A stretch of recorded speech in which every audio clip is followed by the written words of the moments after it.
What does it take for a country to become Africa's fastest-growing tourism destination? Tanzania has the answer. Endless plains, snow-capped peaks, tropical islands, its journey spans decades of vision, conservation, and growth, and today it stands as one of the world's most remarkable tourism stories. The early foundations of Tanzanian tourism. Tourism in Tanzania did not simply appear out of nowhere. Its foundation was laid more than 6 decades ago, when the country had just stepped into independence. One of the most defining moments came in 1961, when President Julius Nyerere signed the Arusha Manifesto. This declaration placed wildlife conservation at the very center of Tanzania's national identity, insisting that the country's natural treasures were not just assets for its people, but a gift to humanity.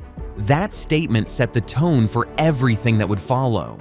In the years after independence, Tanzania's government played a leading role in shaping the sector. The National Development Corporation, established in 1964, started investing in hotels and lodges, laying down the infrastructure that would later attract both local and international tourists. By 1969, the government had also created the Tanzania Tourist Corporation, which was tasked with promoting tourism within the country and abroad. These institutions became the backbone of an industry still in its infancy, but destined for growth, expanding protected areas and opening up access. Despite the vision, progress in the 1970s was slowed by economic challenges. Tanzania was following its Ujamaa socialist path, which meant the state controlled most of the industry, from hotels to tour services. Yet, even then, significant steps were made. The country committed itself to conservation at a scale few others could match. Today, nearly 32.5% of Tanzania's land is protected, spread across 21 national parks, 26 game reserves, and the iconic Ngorongoro Conservation Area.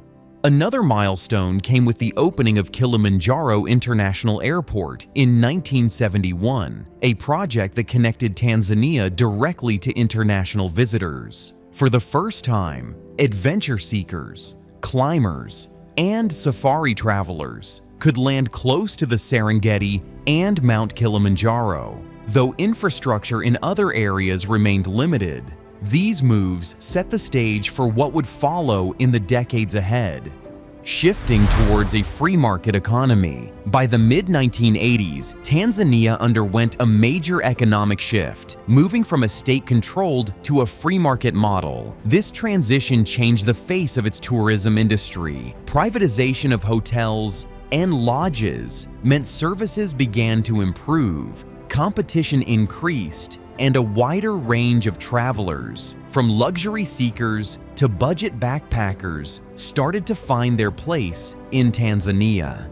The establishment of the Tanzania Tourist Board in 1992 replaced the earlier TTC. TTB began to actively promote Tanzania around the world, attending travel expos, working with tour operators, and producing campaigns that positioned the country not just as a safari destination, but as a place where culture, beaches, and adventure came together. Policies also played a critical role.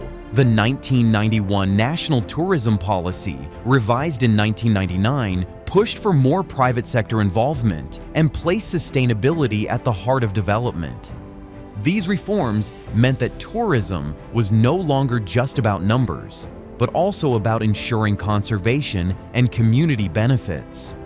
Growth through public-private partnerships. The 2000s saw Tanzania's international visibility grow rapidly. Airlines such as Qatar Airways, Ethiopian Airlines, and KLM expanded their connections to Tanzanian airports. This made it far easier for travelers from Europe, the Middle East, and Asia to reach destinations like the Serengeti or Zanzibar. Private investors brought in new models of tourism, from eco-lodges in remote areas to luxury resorts on Zanzibar's beaches. Community-based tourism also gained traction, with cultural experiences in Maasai villages and historical tours in Bagamoyo. These experiences gave tourists something beyond wildlife, a deeper sense of Tanzania's cultural fabric. By 2012, international tourist arrivals surpassed 1 million for the first time. By 2019, that number had climbed to over 1.5 million visitors, generating nearly $2.6 billion in revenue. Tanzania was firmly on the global tourism map. Challenges along the way. However, growth was not without challenges. Infrastructure gaps remained, particularly in road networks linking remote national parks. High domestic flight costs also limited accessibility. Environmental concerns were another pressing issue, as unregulated tourism and fragile ecosystems posed risks to both habitats and wildlife. The most severe setback came with the COVID-19 pandemic between 2020 and 2022. International travel restrictions brought global tourism to a halt, and Tanzania was no exception. In 2020, visitor numbers fell sharply to around 621,000 arrivals, wiping out years of growth almost overnight.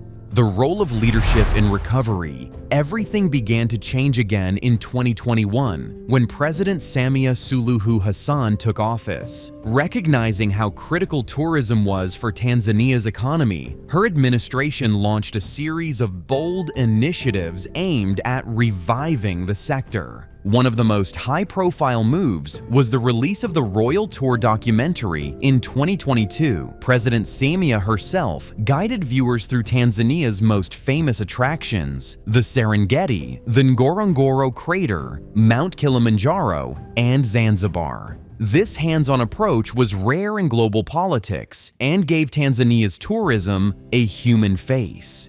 Building on this momentum, the Amazing Tanzania documentary in 2023 showcased lesser-known gems, from remote wildlife parks to cultural heritage sites. These films were paired with increased participation in international tourism fairs, like the World Travel Market in London, ITB Berlin, and Indaba Tourism Expo in South Africa. Tanzania was no longer just relying on word of mouth. It was taking its story directly to the world.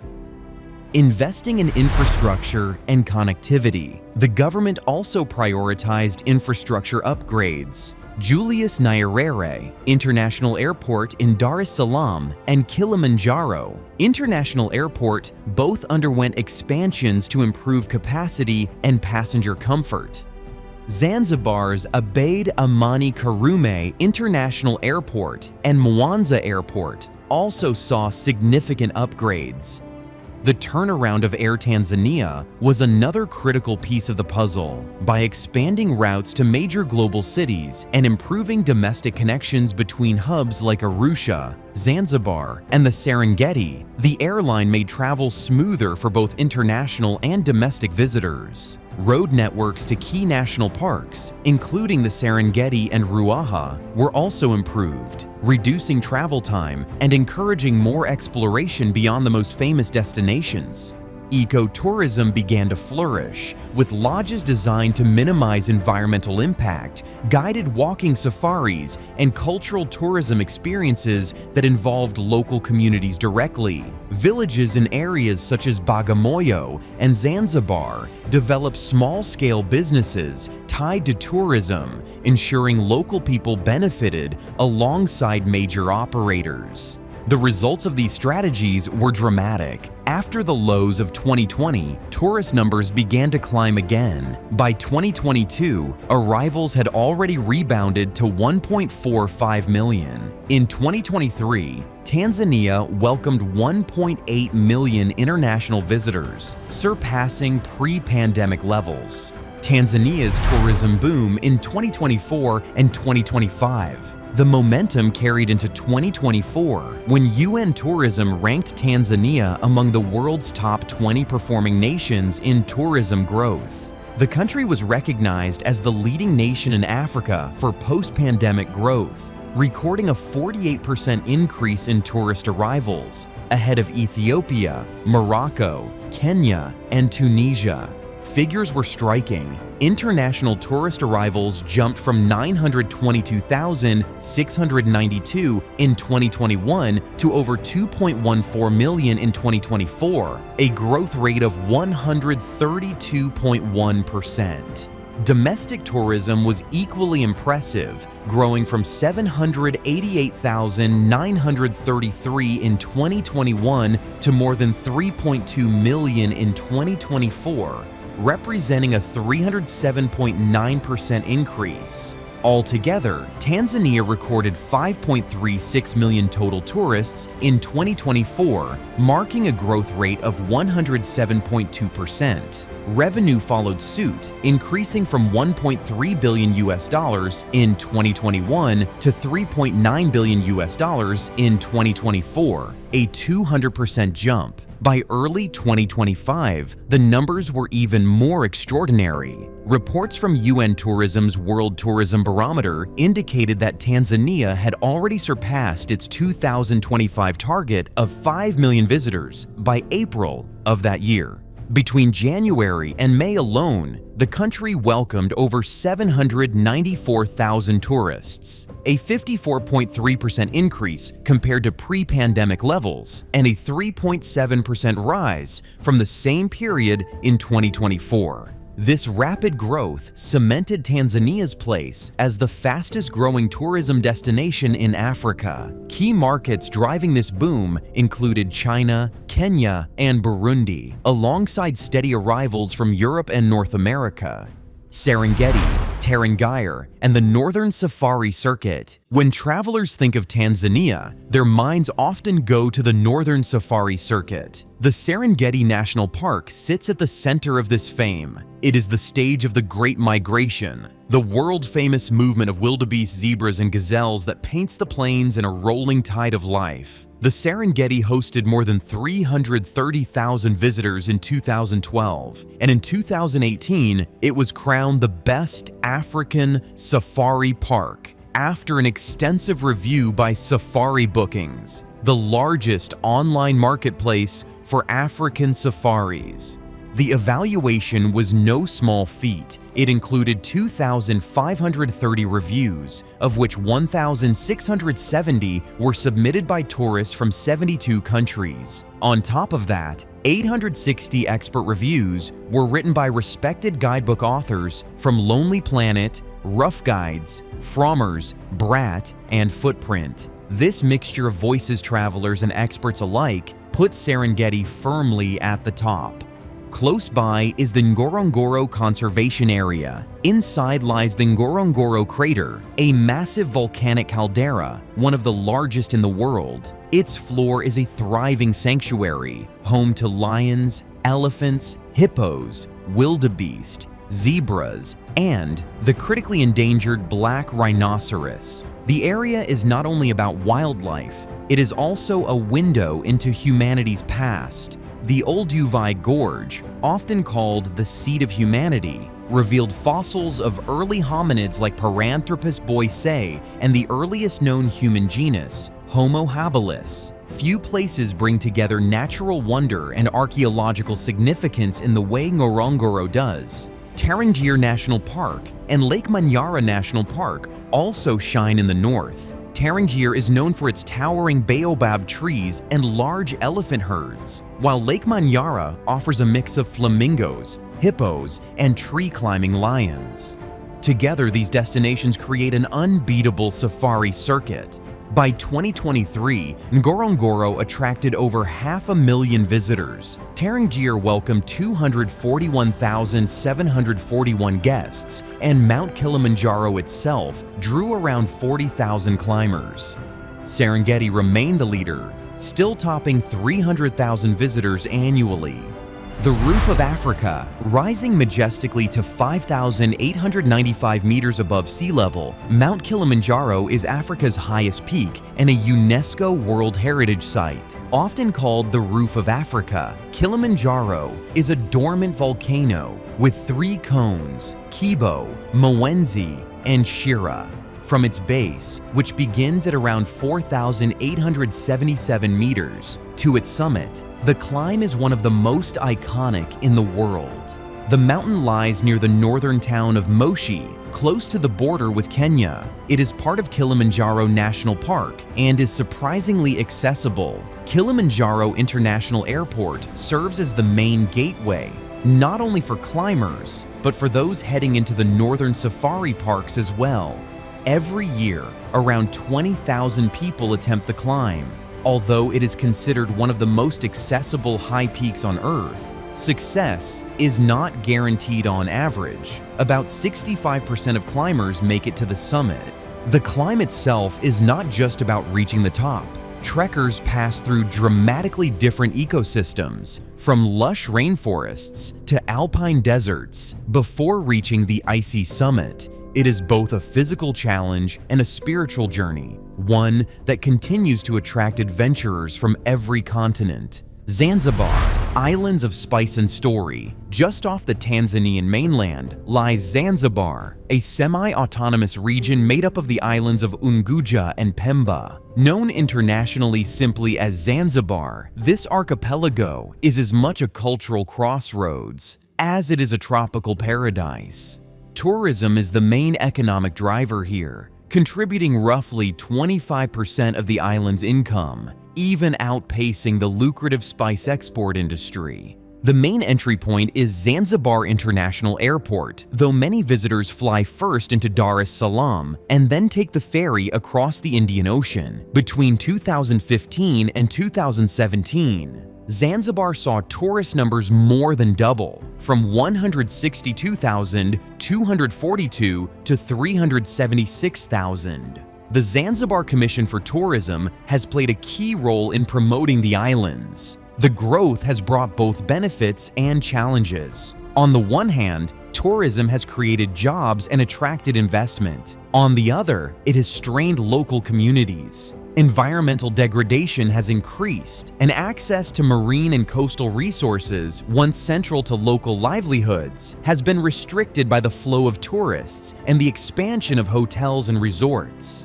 At the cultural heart of Zanzibar lies Stone Town, a UNESCO World Heritage Site. Its narrow streets, carved wooden doors, and blend of Arab, Persian, Indian, and European influences tell stories of centuries of trade, migration, and empire. For many visitors, Zanzibar is both a place of beaches and relaxation, and a site of living history. Tanzania is home to 7 UNESCO World Heritage Sites, 6 on the mainland and 1 in Zanzibar. These include Serengeti National Park, the Ngorongoro Conservation Area, Mount Kilimanjaro, the ruins of Kilwa Kisiwani, and Sangomnara, the Kondoa Rock Art Sites, the Silos Game Reserve, and Stone Town of Zanzibar. There are also 5 more potential sites currently under consideration, such as Gombe National Park, famous for Jane Goodall's pioneering chimpanzee research, and the East African slave trade route, visa policy, and entry. For most visitors, entering Tanzania requires a visa. Citizens of many countries can purchase a visa upon arrival at ports of entry, whether by air or land. Tourists from the United States must obtain a 1-year multiple entry visa for $100, while most other visitors can purchase a 3-month tourist visa for $50. Citizens of SADC nations and East African Community member states generally do not need a visa for tourism purposes. Tanzania is not part of the East African tourist visa regime, so travelers entering Tanzania separately must apply for a Tanzanian visa, even if they hold a regional visa for nearby countries. Passports must be valid for at least 6 months, or in some cases, at least 1 month beyond the intended stay. Global recognition and awards. Tanzania's achievements did not go unnoticed on the international stage. The country received multiple World Travel Awards, presented by World Luxury Media Group Limited. These awards recognize Tanzania's unique combination of wildlife, culture, and sustainable practices, further boosting its reputation globally. At home, leaders such as Dr. Hassan Abbasi, permanent secretary in the Ministry of Natural Resources and Tourism, emphasized how these successes reflected the effective implementation of the CCM 2020 to 2025 election manifesto. That manifesto had set ambitious goals of attracting 5 million tourists and generating $6 billion in revenue by 2025. By surpassing the visitor target ahead of time, Tanzania demonstrated the effectiveness of these strategies. Looking forward, Tanzania's ambitions do not stop at breaking records. The country aims to secure its place as one of the top 5 tourist destinations in Africa. Achieving this means diversifying beyond safaris to promote ecotourism, adventure travel, marine experiences, and cultural heritage tourism. Digital transformation is another priority. Tools like e-visa services and online booking platforms are being rolled out to make the tourist experience more seamless. At the same time, conservation remains central, with continued expansion of protected areas and new strategies for responsible tourism that balance growth with preservation. In the end, the commitment of leaders, the involvement of communities, and the dedication to conservation have transformed the country into Africa's fastest-growing tourism destination. What do you think about Tanzania's rapid rise in global tourism? Could this be the model for other African nations? Let us know in the comments below, and don't forget to subscribe for more deep dives into stories shaping our world today.